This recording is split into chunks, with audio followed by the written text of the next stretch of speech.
Let's talk about Lilo and Stitch, which is great. Yay! Yeah. Good movie. So Lilo and Stitch is a movie that came out in 2002, which is part of that like post-Renaissance darkish era that was really hit or miss. There's some Disney scholar word for it. I don't remember what it is.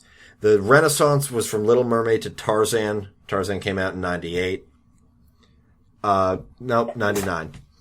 After that, we had Fantasia 2000, Dinosaur, Emperor's New Groove, Atlantis: The Lost Empire, and then Lilo and Stitch in 2002. 2002 also saw the release of Treasure Planet, which was a huge bomb that was great. Great. But we'll talk about later. Great. Not It's the just best. round. You Not the can't fuck best. that up. It's certainly not the best thing they've ever done, nor the best interpretation of Treasure Planet I've ever seen. That's the Muppets, but it's a very good movie. I think so. And this is my favorite movie from this era, and one of my favorite Disney movies of all time, if not my single favorite one. And I think it really stands out. It's a phenomenal film. It stands out in a lot of ways. First of all, visually, it doesn't look like what you normally think a Disney movie looks like. No. I don't want to say that all Disney movies look the same because that's crazy, but you can see a through line in the style through all of them. Oh yeah, this is one of the most stylistic big pictures. Especially the Renaissance. Especially with the princess characters. Yeah. Whereas this had a style that was in imitation of the guy who pitched it, one of the directors, Chris Sanders. Yeah. Where everything is very round, everybody's kind of a lumpo bumpo, and there's a sense of gravity to everything where everybody's thicker at the bottom. Yeah. The greatest example of this is the character Pleakley, who's like, if you held like a condom full of cornmeal, and it would just all collect at the bottom. Even at his fingers, they're all like, there's like little bloops. Yeah, like at the tips of his fingers. Like they had a guide. It's the worst description of Pleakley I've ever heard. I agree. They had a guide when animating him. It was like, say you held him up by his little antenna, everything's supposed to droop. You know, and everything's kind of bloated, kind of puffed. Like, I heard some animators describe, like, if you put, like, a little tube, like a bicycle pump inside everything and pumped it up a little bit, that's what it looks like. And everything is round. Nothing is pointy. Jumba's Jumba's a ball. Jumba's a sphere. Yeah. But even to the extent of stuff like explosions were all very puffy, and like even Lilo's camera was, you know, rounded at the end. Everything is very soft and everything's very bottom heavy. Like, you know, Nani's got very thick thighs. So all the girls are thick and the best. Yeah. I found his DeviantArt one time, and like he had portfolio stuff on there. It was mostly cute thick girls. Yeah. I also found his DeviantArt. It's pretty great. Yeah. Man, Nani's tummy. I think her tummy was my favorite. Anyway. Nami's my favorite. Yeah, so it's stylistically one of the most distinct Disney movies, especially one with people in it. Yeah. Yeah. And also thematically, like this is the first time they did sci-fi to any real extent or ever. Pretty much. In a theatrical Disney film? canon theatrical animated film, I believe so. Yes. Wow, yeah, that's an interesting distinction that I never really thought about. Yeah, and then also, you know, the same year was Treasure Planet, which was also sci-fi, and they were trying to branch out. Space is cool, okay? But the failure of those two movies, they stopped trying. Lilo and Stitch was not a failure, but the failure of Treasure Planet was a massive bomb financially. So they and like everybody else was really apprehensive about sci-fi until I think WALL-E, I guess. Yeah. Yeah. But part of the reason why the film is so unique in pretty much every way conceivable is because, unlike most Disney animated films, for whatever reason, Disney was very hands-off when it came to the creative development of the film. It didn't interfere with the story or the director or anything. You know, Chris Sanders, he pitched it. His original illustrations were like the Bible for what it would look like.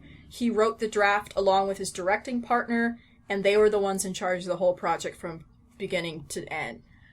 Which I kept reading that and seeing that over and over again, and I couldn't find an explanation for why Disney would suddenly decide to just let some random dudes just do whatever they wanted.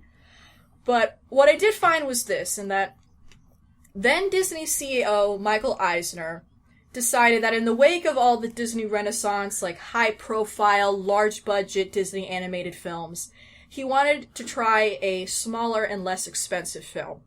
Like, the idea was inspired by the production of Dumbo, which was economically made in 1941 in the wake of the much more expensive Pinocchio and Fantasia. And so that was the idea. So Saunders, he was a storyboard artist at Disney. He worked on Lion King, Mulan, Beauty and the Beast, a bunch of stuff. He had this idea, he pitched it. It was based on a character that he sketched back in '85, also called Stitch, which we do have a little historical picture of. He looks kind of... Nikki had a great description for it. He looks like the Cheshire Raccoon. Yeah. But like American Weird. McGee's Cheshire Raccoon. American McGee's Pikachu. Yeah. Yeah. Originally it was supposed to be for like a children's book, but then he developed it into an animated feature. So Eisner was basically, I guess, like, yeah, you've been with us for a while. This sounds fine. This sounds exactly what we want. Something small, nothing crazy, no big musical numbers, whatever. And I guess that's what gave them their freedom. Yeah. The storyline, they wanted, a remote, non-urban location. Originally was going to take place in Kansas. The opposite of Hawaii. Literally. But then they later reset it to Hawaii.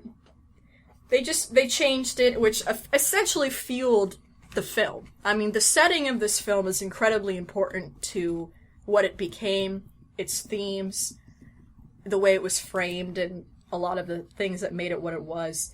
And part of it was that, Sanders realized, and a lot of people working on it at the time realized, that there had never been an animated feature ever that had taken place in any of the Hawaiian Islands. A lot of feature films had taken place there, but in that classic Hollywood problematic way. Yeah.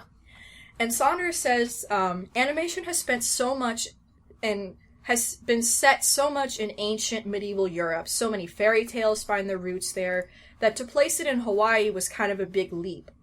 But that choice went to color the entire movie and rewrote the story for us. Tooch, I'm about to post into the Skype call the chat the specific Hawaiian island this movie takes place on, and I want you to try to pronounce it. No.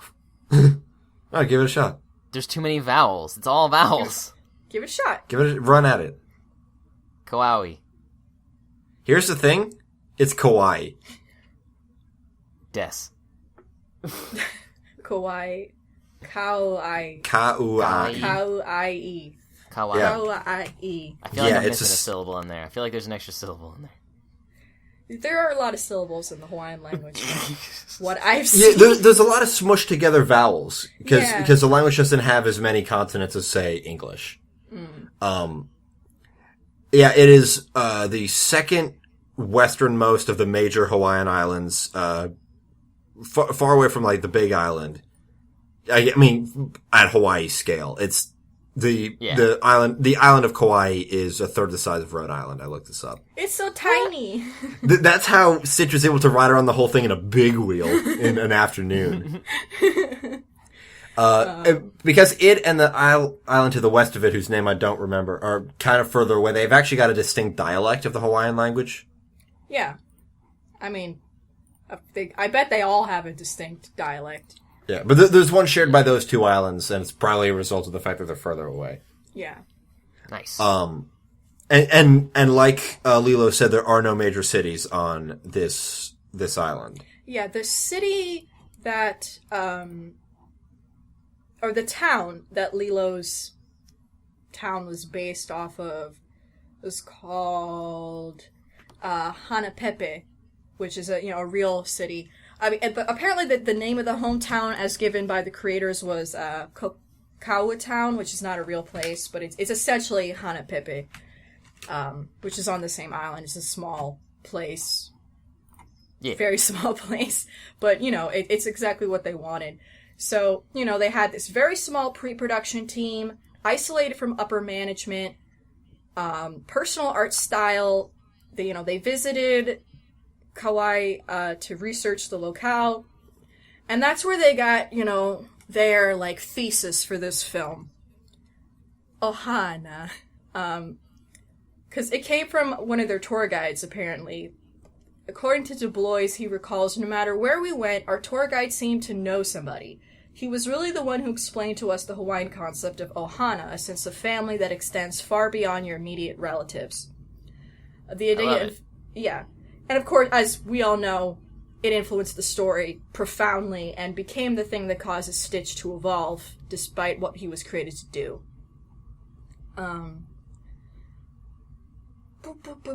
Now, Nina has a good friend who is Native Hawaiian, and we asked her, we ran this by, I was like, did they fuck up? Did they fuck up? Because we really like this movie, but we don't want to, completely sing its praises if it fucked up. If it fucked up, we want to take it to task. And what did she say, Nina? From what I've talked to with my friend, other people on the internet, and done my research, this film, the original film, for the most part, is very authentic. It could have been more. There's a couple weird things here and there that are a little confusing, but for the most part, it sticks to its guns. Probably the thing I hear the most complaints about is Lilo's name itself. Lilo's name has many, many translations, one of which is lost, or misplaced, or forbidden, or whatever. Somebody literally gave me, this entire, ridiculous list of all the different things it can mean. But I imagine that the filmmakers chose it because it means lost, because that's also a very thematic part of this film, of this being lost. But realistically, that's not something somebody in Hawaii would name their child. Negative names like that is not culturally something they would do. They're not like Latin Americans who will name their daughter Soledad, which means solitude. Oh. That's a name some girls have. But Hawaii, that's not what they do. The naming of a child is very sacred and important, and it affects their life, so, they don't give them a name that's gonna make them have a negative aspect in their life. So that was the only thing I saw that was kind of weird. The only other thing I saw that was a little weird was the fact that Lilo's hula group were all kind of antagonistic. From what I've read and heard from friends, is that typically hula groups, they're sisters almost. They're all supposed to be best friends and really care about each other, and the idea that there would be fights and not getting along and people being mean isn't super realistic to the kind of community the idea that's that supposed to be. Lilo would throw the fuck down. She threw down hard. That escalated. That got so bad so fast. Oh man. I was like, hold her back. Yeah, so that was the only thing. But I think other than that, they had a lot of good points in their favor. For example, the actors who voiced Nani and David, Tia Carrera, who's a native of Honolulu, and Jason Scott Lee, who was raised in Hawaii, they often consulted them in assisting with rewriting characters' dialogue, capturing the colloquial dialect and slang and different stuff, which you can hear in the film. And they visited the island a lot, and they were sort of faced with this task where, they wanted to capture the island's beauty, but given the time period in which this took place, there was this sort of impoverished and dysfunctional life of the then recent economic downturn that they also wanted to capture, along with this high-flying sci-fi fantasy thing they had going on. And I've read from a lot of people, I've heard some people be like, it doesn't work. It's the part with the sisters is really good, but why is there all that shit with the aliens? It should have just been about the sisters. And it's that's not a whole movie. That's not a whole movie. Especially not a cartoon. And the fact that it's these two very not strange, but two very opposing worlds is kind of the point. And that's making it mesh is the art of it. You caught yourself saying strange because you're right. It's not. The movie does not exoticize Hawaii. It makes it very much feel like this is a place where people live. This is not a tropical getaway for white people. And in fact, it very subtly mocks that. Yeah. This is a place, there's a local culture that is still thriving, and this is just where people live. And that's very cool because, again, we mentioned Golden Age Hollywood and all that shit. They did a really bad job of making it into all Polynesia, really, this, like, exotic frontier where anything racist can happen. And a lot of smashing together of different distinct Polynesian cultures, which this movie starred in a couple of those movies. Yeah, which this movie touches on briefly. The scene in the fake ass luau, the fire dance thing is that's not Hawaiian. You said Tahitian? I believe so. Yeah, but that audience was all white people. It was all tourists. And the way it was set up as a tourist trap. And even Nani herself was like, who wants to work for this stupid fake-ass luau anyway? Yeah. Whereas in the ending photo credits montage, there's one photo of a real luau where they dig a hole and cook a pig in it. It's a pretty simple thing. Yeah, and get Chinese food for side dishes. It's perfect. That sounds dope. And there was, there's other little references too, like the whole idea of Lilo taking those photographs of the tourists. The film, they never really go into like a in-depth explanation of it, but the idea of it was that, like, having been sort of, growing up living in what is considered a tourist destination, and people saying like, oh, it's, you're an actual native and stuff. She sort of felt like she was like an exhibition or like an animal in like a zoo or a cage or something. And so her taking photographs and objectifying these white tourists was sort of her way of fighting back against the prejudice that she would feel from some tourists who would just, not treat her like a human being. Who it's something that doesn't really come across in the film. The film actually does a great job of like making it sort of a multi-layered thing. Because the thing about Lilo is that she's a strange kid. Yeah. And this is just like another one of her strange hobbies is to take pictures of like extremely fat white people. Yeah. Yeah. There was a deleted scene which was not on the DVD. Nina found it on YouTube, and we'll link them in the show notes. Tooch, make a note of that so we do that. Sure. Yeah. There was a deleted scene which I think was deleted for good reason because it didn't gel with the tone of the movie. But there's a bit when she's walking with Stitch on a street and there's people in cars coming by. I was like, yo, where's the beach? And she just points in one direction. And then the next guy comes up in a Jeep and is like, yo, do you speak English? Where's the beach? And she points in a different direction, which could be a lot of things. Partially the thing that the beach is it's a small island, homie. Just driving in one direction. You're going to get to an amazing beach. And then she goes to the beach because she knows that they're going to test the tsunami sirens. Mm-hmm. So she does this whole thing where it's like, attention tourists! These sirens go off if there's a tsunami. It's waves travel at the speed of sound.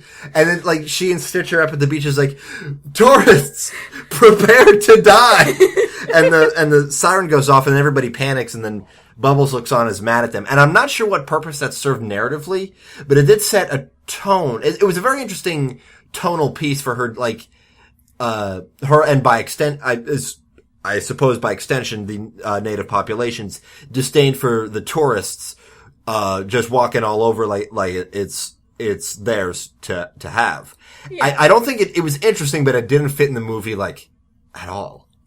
Yeah, I mean, I think it would have been cool. They could have fit it in a little bit just to show that how Lilo is a troublemaker, and maybe it was like a original pitch instead of what they went with the montage scene of the Elvis transformation was That's Stitch. The thing. It's the title of the video that we got on YouTube said it was part of the Model Citizen montage, which that doesn't make any sense. Yeah. No. I feel like it would have been from an earlier script of the movie because it was very rough. It was. They could have. I mean, it might have fit better in the beginning.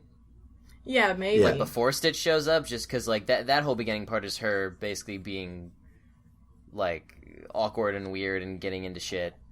Yeah. Like with fighting Myrtle and like all the weird doll stuff and freaking my friends need to be punished. That brings me to the next thing I want to talk about. I mean, it does highlight that she's a problem child and that needs attention. Yeah. Lilo herself is played by Davei Chase, who we've talked about before because she was also Chihiro in the English dub of Spirited Away. And her performance in this movie is a lot better. It's really good. It's incredible. Yeah, it's really good. Like, her performance in Spirited Away is... couldn't have been her fault. It's rough around the edges, because, I mean... I imagine that the directing... Hard. Yeah, dubbing anime is hard, and I imagine the director, like, didn't know how to, like, ease a kid through the process of doing it. Yeah, because there was a lot of fact, Disney didn't really have lines. Read these lines while a machine is beeping at you constantly, and make sure it fits with the mouth flaps.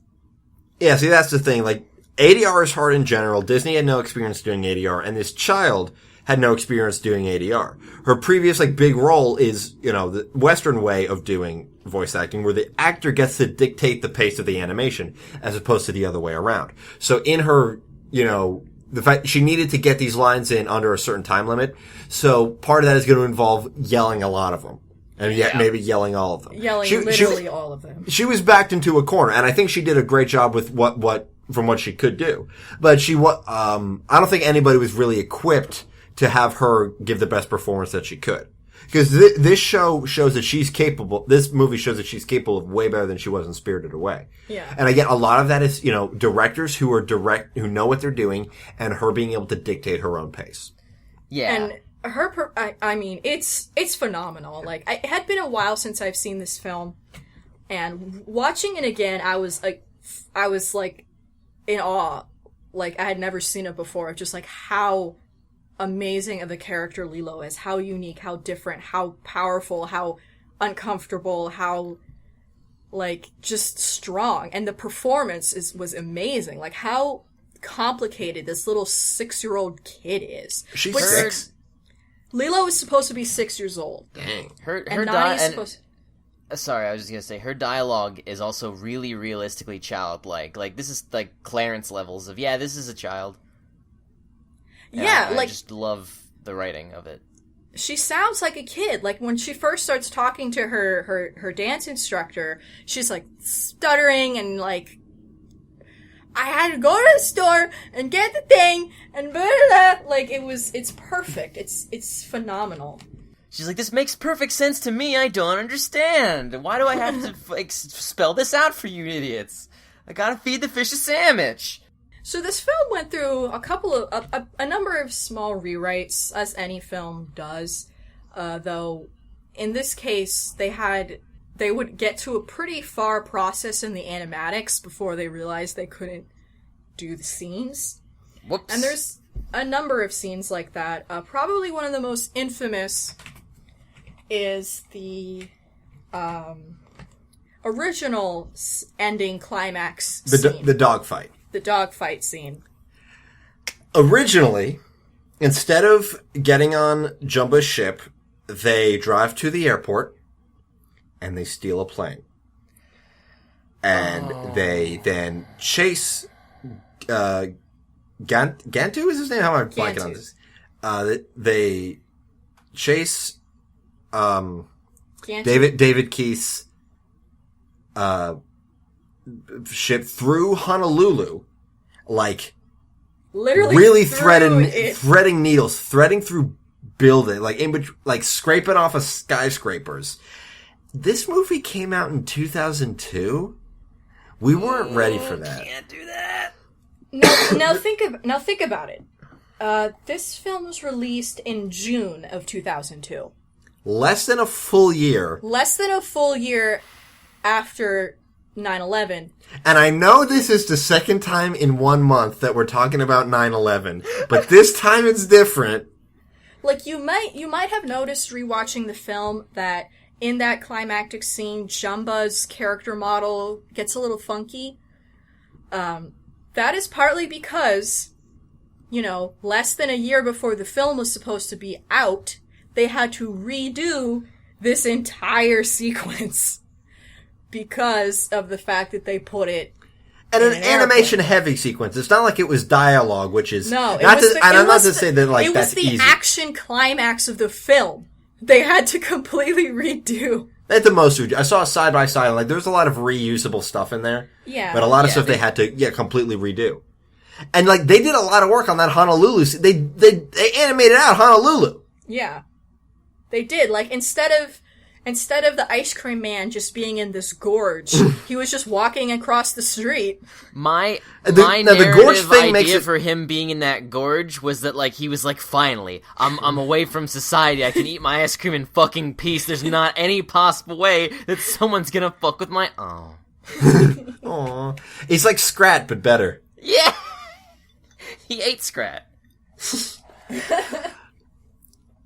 Yeah, so that was like a crazy thing. And That was crazy. Yeah, like, we were still very sensitive about that, and I think, the scene as it is in the final movie is still great. Like, you still get the dogfight, but it's two alien ships, both of which were acquired legally and piloted mostly legally, and you're going through, like mountains and rivers and stuff, which is also cool scenery, instead of... They use the building as, like, a ramp. Yeah. He releases the landing gear to Wally off a building. Which is cool, but it was June of 2002. Yeah. There was one other deleted scene that was very intense, and frankly a little too intense for the rest of the movie, in which Lilo goes with Stitch to feed Pudge. The fish she mentions from the beginning of the movie is peanut butter sandwich. And she takes Pudge out of the water to kiss him and, like, hands him... She kisses him, and it's so cute! And then she hands him to Lilo. He's like, you give him a kiss. And hands him to Stitch. And he's like, you give him a kiss. And then Stitch knocks him out of her hands. He's like, why'd you do that? And then a bunch of seagulls come and try to take Pudge. And they're, like, attacking Pudge and Lilo. And he's like, don't just stand there, help. And he's just watching the whole time, amused. Yeah, because he's still shitty Stitch at this stage. Yeah. And then he realizes... No, then Lilo, like, the seagulls go away, and then Lilo's like, why did you do that? He's dead! He's dead. He's Ohana, and you don't let family die. And she buries him next to the grave of her parents, and Stitch... Stitch is hit by the reality of death and the reality of the consequences for his destructive nature. And, like, he walks out of the graveyard and is just, like, holding his face in his hands under a tree. And Lilo comes out and says... crying. And Lilo's I'm sorry, it wasn't your fault. And it's a very heavy scene. It's a very intense scene. And it really does... It fits a role in Stitch's arc of him learning... empathy, basically, and social behavior. Yeah. I just feel like it was too much. It would have scarred. It would have made that movie even more crying. I would have cried. There's already a lot of bummer, tough moments in this movie. The last time I saw the movie, I was on a plane, and after I decided to watch it, I started to remember the film, and I was like, guess it's time to cry on a plane. Oh, that's the other thing, is it's a good thing they changed that final scene so they could then show that film on a plane. Oh, yeah. Oh, yeah. Good thinking. Because, like, watching this again, even though, I saw it plenty of times as a kid, I was crying. I was like, I had those stingy tears. The ones that hurt real bad, and then the back of your throat hurts, and you're just like... You get that lumpo bumpo? Fuck, so sad! Because Lilo is like this impossible child. So filled with grief and strangeness. And Nani is just trying so hard, because she's doing her best. Yeah, like, Nani's only supposed to be 19. David, stop hitting on her for 3 minutes and help! He did. He got her a job. He actually did. He did. He pulled through. But for a while, it was like, David's a good guy, and he never wore a shirt, which was also pretty cool. he got her a job, and then I love him. Like, he's a dope. Let's surf and cheer up. Yeah, he's like, listen, I'm not good at a lot, but here's what I'm good at. Let's have a fun time. Another very, very cool thing that the team did for this film was that it went to the Kamehameha... No, I think it's Kamehameha. Kamehameha. I'm gonna die.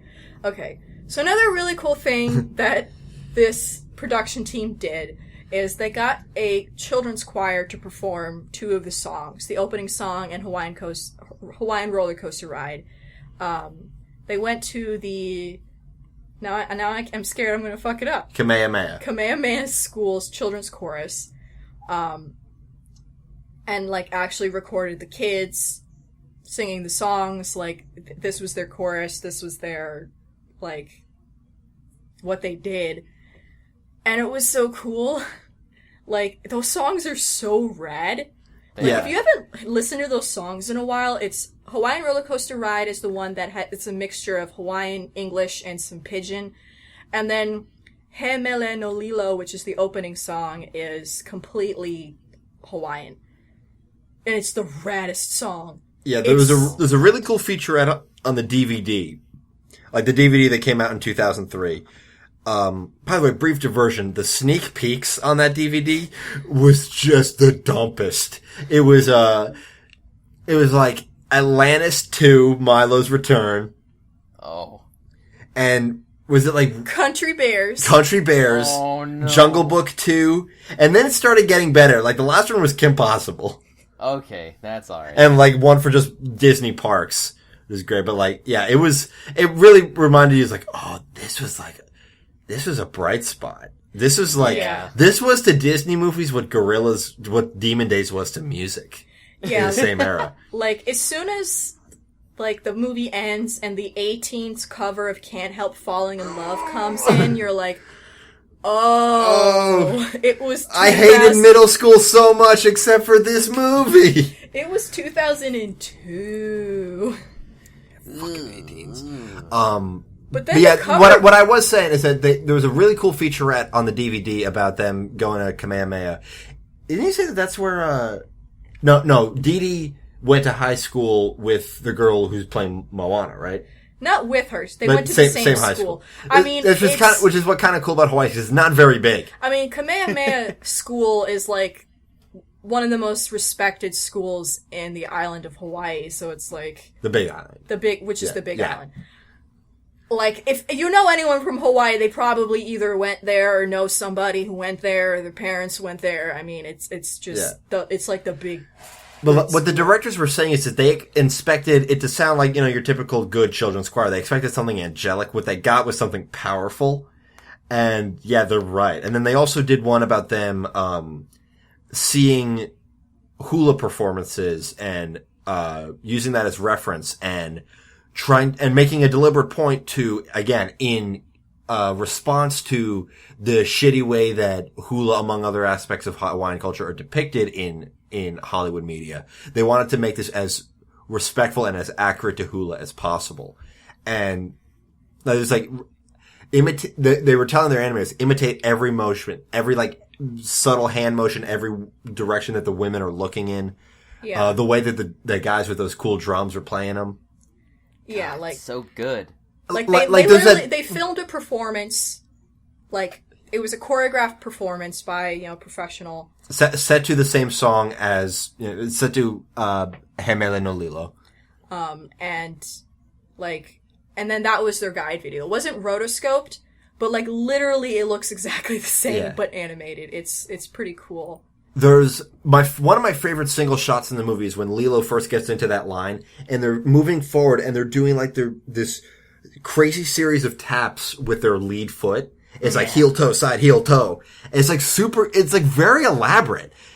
And it's a very cool dance. It uses the whole body. It's got an energy flow to it. Mm-hmm. It was really pretty. Like, that was such a cool way to introduce the film, because the film, of course, starts off in space. We see Stitch, the whole Galactic Conference. I remember that being a very strange opening to the movie. I remember at the time feeling this is kind of a weird way to start a Disney movie. Yeah, I mean, it felt very different. And then, like, Stitch escaping, crashing to Earth, all this stuff. The jokes about Yarth and mosquitoes and crap. And then adorable Winnie the Pooh command center operatives. Yeah, and then we go to the prison and talk to Jumba, and all this stuff happens. And then finally we get smash cut to Hawaii. We're underwater. Lilo's swimming. There's fish. It starts with singing. It starts with the song in maybe they were trying to evoke the beginning of The Lion King. Yeah, I think they were trying to evoke, like, we are in a new place now, and we want to, like, very much ram it into you, like, where we are. Yeah. Listen up, it's fucking Hawaii! Get laid. I don't know, man. This fish is eating a peanut butter sandwich. It's cute. Yeah, One thing I didn't notice until this time around was, like, the parallels with, like, the word abomination and freak and weirdo and stuff. Because, like, Lilo in the beginning of the film calls herself an abomination if she would have fed Pudge a tuna sandwich. And, like, Stitch is always being called an abomination and a freak and a weirdo and just a little one.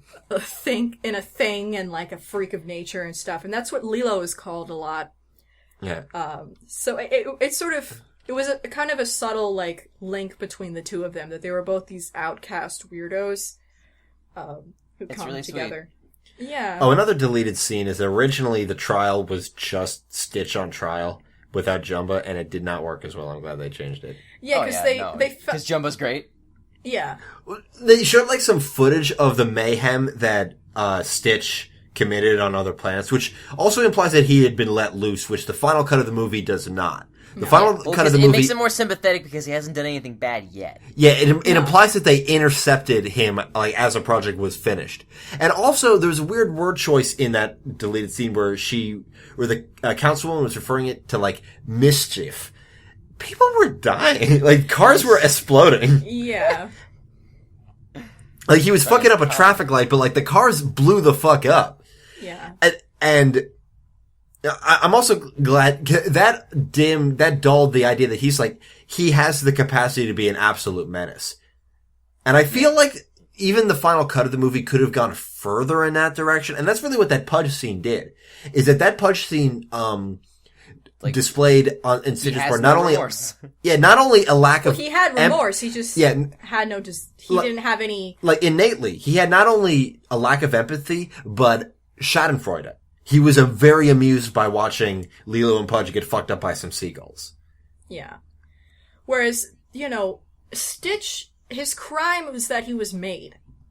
Is that he exists. Yeah, that's another reason it works better. Because he's not actually on trial, it's people just not giving him a chance because he's weird. Yeah. Because he's, a crime against nature. Yeah. He's designed to be evil. They don't even want to doing it. Yeah, they don't even want to, like, even fancy the idea that he could be a model citizen. Yeah, I mean, like, they gave him... Look at him. Clearly this is bad news. I mean, they gave him the chance, and he said some cusses. Yeah, he said some swear cusses. And even then they didn't... And even then they didn't kill him. They sentenced him to exile. But, like, yeah. Like, he isn't innocent in a way. Gantu's a racist. Yeah. He is. None of it's his fault, essentially. Like, this is just, like, what he was built to be.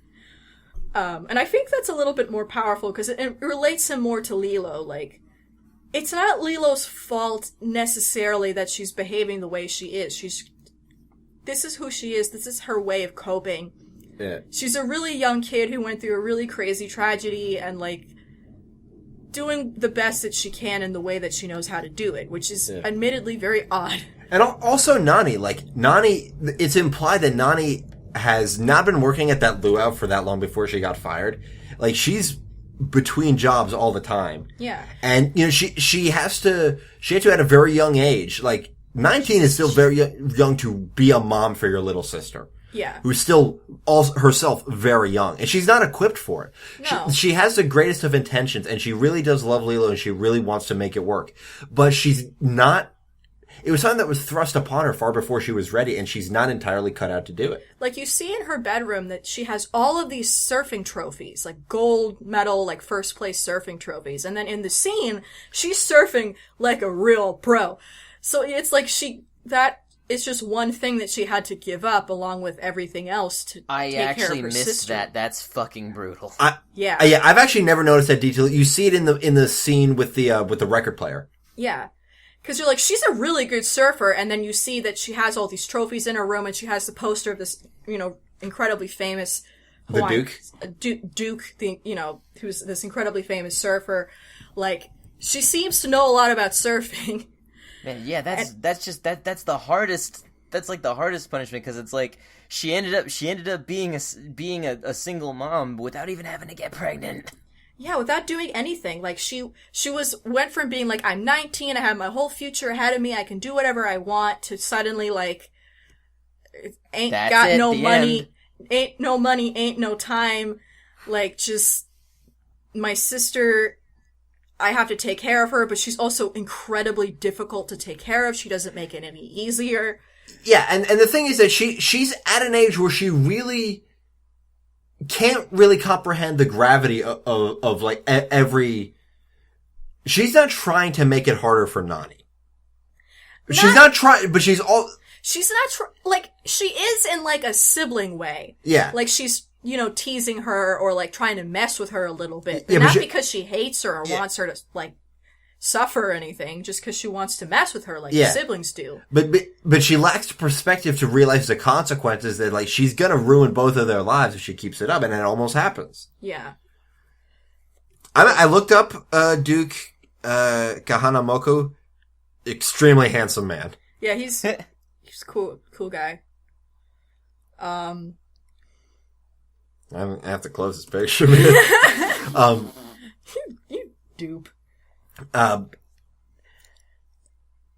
Another thing I didn't notice until this time around was that David never wore a shirt. Yeah. Never wore a shirt. There's not a single scene where he's wearing a shirt. Not a single shot. Also, that lifeguard? Yeah. Jessica Rabbit-ass lifeguard? What the fuck? Jesus Christmas! Baywatch, like, high-waisted... Ooh. Oh, boy. Also, everybody off here. Everybody had really like, everybody's noses were really round. I love them. Really round. They were really cute. Squish them. And Stitch, I forgot how cute he was. He's a little baby. When he rolls up into the ball and rolls around, it's my favorite. His butt is my favorite. Part of what I love about that roll around thing is that he only does it when he's pissed. Yeah. He's so grumpy. He's got to get in the grump ball. Because there's a great his movements. I'll bet Samus does the same thing. There's a great combination of inspirations to his movement. He's very insectoid, really, in a lot of the ways he moves. Like, especially when he's like scuttling around. It's like quick bursts of movement, followed by like standing still for a bit and then bursting again. Well, it's also like reptilian in a way, like when they scuttle and then also they lick their eyeballs. Yeah. And then also a bit of he's canine in a way. Like he's not a lot. He tried to wag his tail. Yeah, it's so cute, evil koala. Yeah, but he really is like an evil koala. He's like got the proportions of it. He's got the claws and everything. Yeah. And his he doesn't little feetsies. They're like little teddy bear feetsies. Yeah. I forgot how freaking cute he was. Because, like, I'm so... I of course am very familiar with all, like, the merchandising of Stitch to this day. But, like, all that stuff obviously ups the cute factor. But in the movie, in the text, he's extremely cute. Cute little babu. He was also the first voice I was able to really imitate. Like, in middle school, I mean, it's not hard. No. But in middle school, like, we were all able to do it. It was like, and it from that voice, I've built off to other stuff. Like, that Stitch voice is actually where you start to do a Alan Rickman impression. You start here, and then you take it really low and talk through your teeth in a staccato pattern. Harry Potter. Yeah. There's that weird, like, bubble quality to Alan Rickman's voice. Yeah. And he was, of course, voiced by the director and creator, Chris Sanders, as well. So, like, this was very much like a baby project for him. He voiced him in almost everything until he, like, fell off with Disney, right? He voiced him in everything except for the anime. Yeah, no, because that's when I'm pretty sure, like, he bounced, and then they were like, okay, he's gone, let's do whatever the fuck we want with this franchise. Let's sell it to Japan. Yeah. And have them make an anime where Lilo isn't in it. What? I don't know anything about this anime. It's... Did you not know about Stitch the anime? And not until Nina mentioned it this week. Yeah, no, it was weird. I tried watching the first episode and it was weird. And also, due to how they dubbed it, like, they changed the backstory of the anime in the dub. And then it caused a lot of inconsistencies when, like, Lilo showed up later in the anime. They might have just not done with that episode. But yeah. I don't know. It's weird. Yeah, it's like a time skip, and Lilo isn't, like, Stitch isn't living with Lilo anymore, and there's a new girl named Yuna, who's Japanese. Because it has to be in Japan now, because it's an anime. Yeah. I don't know. The thing is, Yuna is a,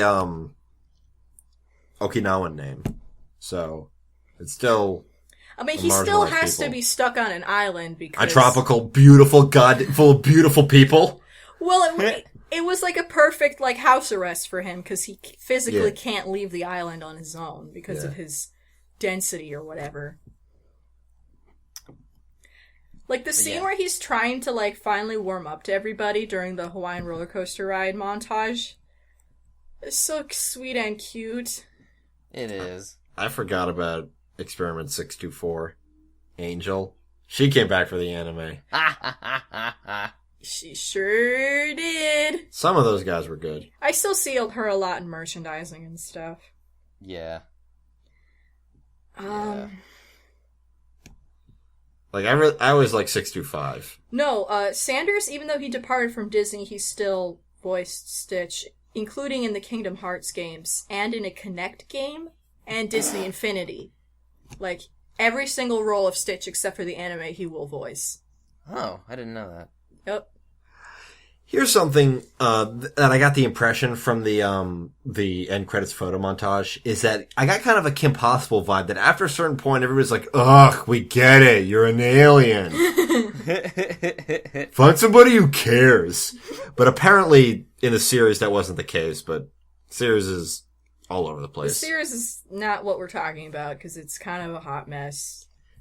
Oh my A lot god. of crossovers. Yeah. Yeah. And it was in one of the and none of the art styles meshed. Yeah. And it was in Kingdom Hearts Birth by Sleep, which is... How fucked up is Kingdom Hearts that that's not even in the like...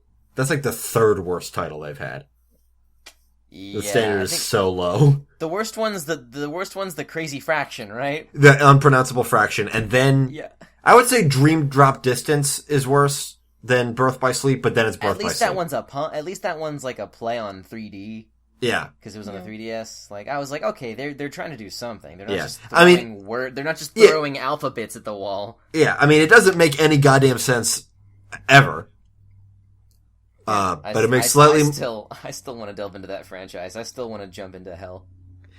There's some Easter eggs in the film that I found. Like, there's some references to Mulan because, you know, Sanders and Du Bois did work on Mulan. There's Mulan Walk, and Nani has a Mulan poster in her room. Oh, and cool. Then later when Stitch and Jumba are fighting in the house, which is also another deleted scene, there was a much more violent version. Yeah. That they toned down. Yeah, and it didn't have like the great like Merry Christmas scene, but it was way better. Yeah, it was like Stitch was like, I'm gonna threaten you with this gas. Yeah, he ripped the gas pipe out of the wall for the oven. Is like, and then just like filled the room with gas for like 15 uninterrupted seconds. And there was the chainsaw actually went somewhere, and it went in the floor. It chased Lilo. The weapon that Jumba threw at Pleakley was not like a funny like toothpaste comb thing. It had like a Swiss Army knife. It's a Swiss Army shuriken. It looked like. But in the scene where Stitch throws Jumba in like Nani's room, the poster of Duke, the Duke, after like the big crash explosion thing with the punch buggy. There's a very small, like, freeze frame, you'll catch it, where they animated the Duke's face being all surprised. And also there's a very interesting one where the pink slip, where, you know, the one that Lilo gets to own a Stitch, the fine print of the adoption slip is actually, like, a official, like, recognition of the production team. It says, "Let it be known and stated in this, the 50th State of the Union, on this, the 22nd day of September 2001, that the directors and producers of the animated project Lilo and Stitch, the picture, wish to recognize the hard work and amazing talent of the Florida Feature Animation Studio." Because that was another thing. This film wasn't made in Los Angeles. It was made in Florida. Wow. Included but not limited to the artist, production management team, and overhead departments, as well as acknowledging their meritorious service in conjunction with the production of the picture, blah, blah, blah, blah, blah. It was animated at Disney MGM Studios, not LA, which is, again, probably why they could just kind of do whatever they wanted. Yeah, it's like, oh, it's so far, and it's in Florida. I don't wanna. I swore on my life I'd never call anyone in Florida again. Also, we're in California, so we can't go there. We'll suffocate from the humidity. What time even is it? I don't know. Also, I noticed A113 on at least 3 different license plates. Yeah. Yeah. Which I've never like actively noticed those before we started doing this podcast. The first one I noticed was when we watched Brave Little Toaster. The apartment was A113. Yeah. Nice. It's something I've known about for a while in Special Features, but I've never picked up on them. Another fun, animation production fact is that this was, the first Disney animated production since, the mid-40s to use watercolor backgrounds as opposed to the gouache backgrounds. It's fucking gorgeous. Snow White and the Seven Dwarfs and Dumbo had watercolor backgrounds, and this film did as well. Which you could kind of tell. Once I read that fact and was looking at it, I was like, you can tell. It definitely looks different than, your typical animated film background, or 2D animated film background. I mean, that's sort of the whole thing about this film, is that it's everything it's doing is this has kind of not been done before in its own way, or not been done in a while. Yeah, it stands out so much, and I love it. It's so unique, but it calls back to a lot of things, like the Ugly Duckling. That's the Ugly Duckling from the original, the Silly Symphonies 19 whatever. Oh, really? That I didn't know. Yeah. Oh wow, I didn't know they made an Ugly Duck. A fucking wow. Yeah, they did. It was, I think it was the first Disney production to win an Oscar or something. One of the first ones. It was a short film they did, and it was incredibly well regarded, and it's good. It's like a perfect example of what became the Disney style. And it was the same duck from that they use in this film. It's a good duck. It's a good duck. There's a good frog, too. A lot of good animals. Oh, so many cute animals. Here's the thing, that was actually 2 frogs, though. Yeah. Because he landed... The first frog was in Kauai, and the second frog was in the Big Island. Yeah. Oh. Well. Good to know. Just like the Wampa from fucking Empire Strikes Back. Yeah, there's 6 of them. It's 2 Wampas. Every shot, it's a different Wampa. Oh, man. I love this movie. I think it's got so much goddamn heart. I think it's a perfect movie. I mean, I guess there's no such thing as a perfect movie, but for me, it's perfect because the emotional heart is so cohesive, and there's these guys tried their damnedest to make a sci-fi family comedy in Hawaii. They made the best one of that anybody will ever make. Oh, and with the biggest conflict was a domestic issue. Yeah. That didn't have any villains. There weren't really any villains. Your family's so fucked we had to call the CIA. We had to call literally just Ving Rhames. He came to your house.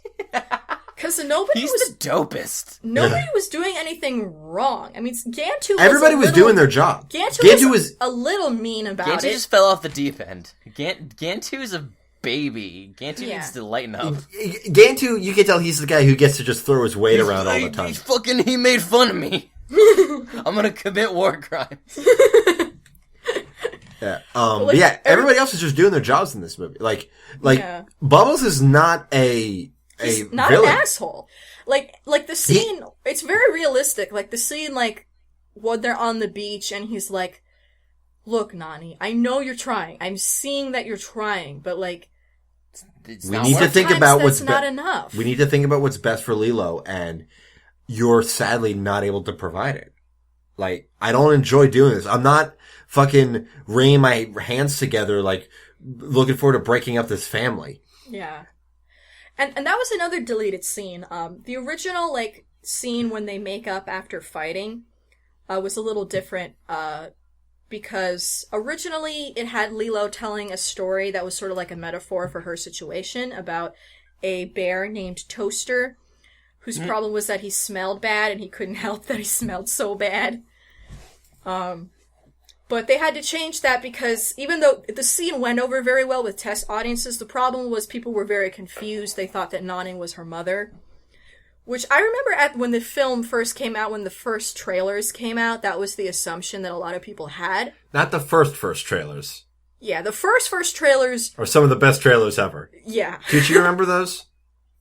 Yeah, no, every time I think about the film, I remember that those existed, and I was like, man, that was a good time. I don't even know, like, I wonder how they did those back in the day.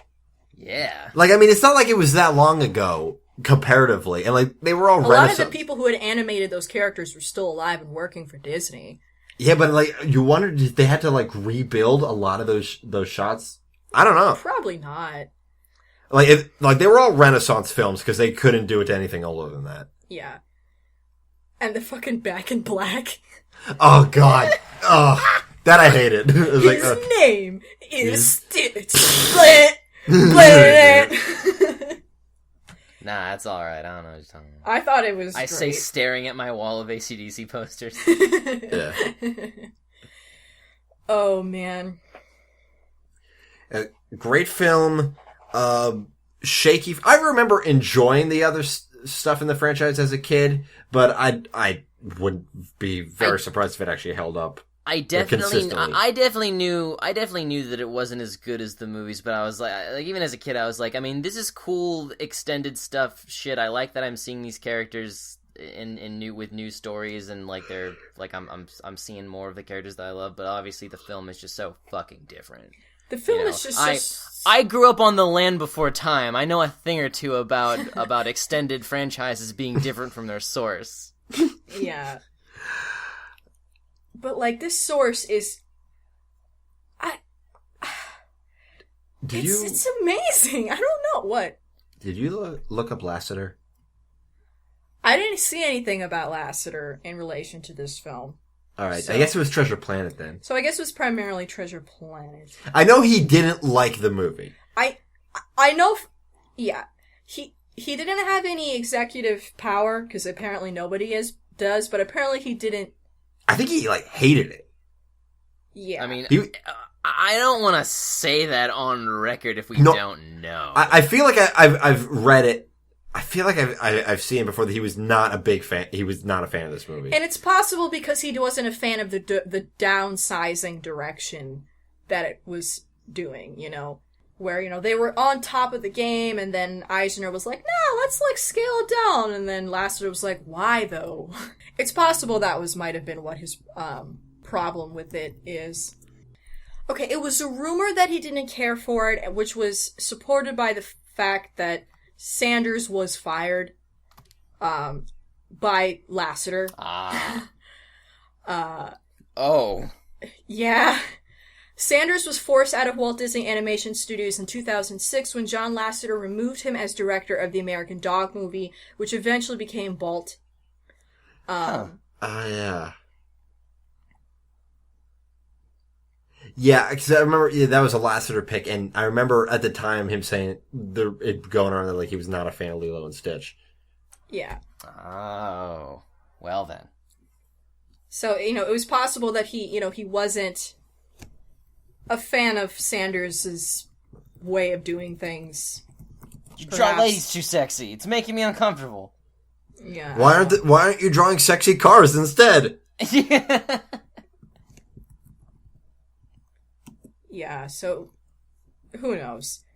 But we do know that he's the one who fucking fired Chris Sanders from Disney. So anything else is I don't think he's never made an official statement about his opinions. Yeah. All right. So we owe him something of an apology. Yeah. He's still kind of a schmuck, though. Yeah. Anyway. But at the time, he is credited with saving Disney because this was a time that was considered not very good for Disney financially. I mean, Lilo and Stitch was a critical and financial success. But it was an outlier in that regard. But it was an outlier. Like, the films that came before and after it did not make much money and were of varying quality. Yeah. Like, and varying levels of success. Like, Treasure Planet was a total bomb and other ones just did mediocre. Yeah.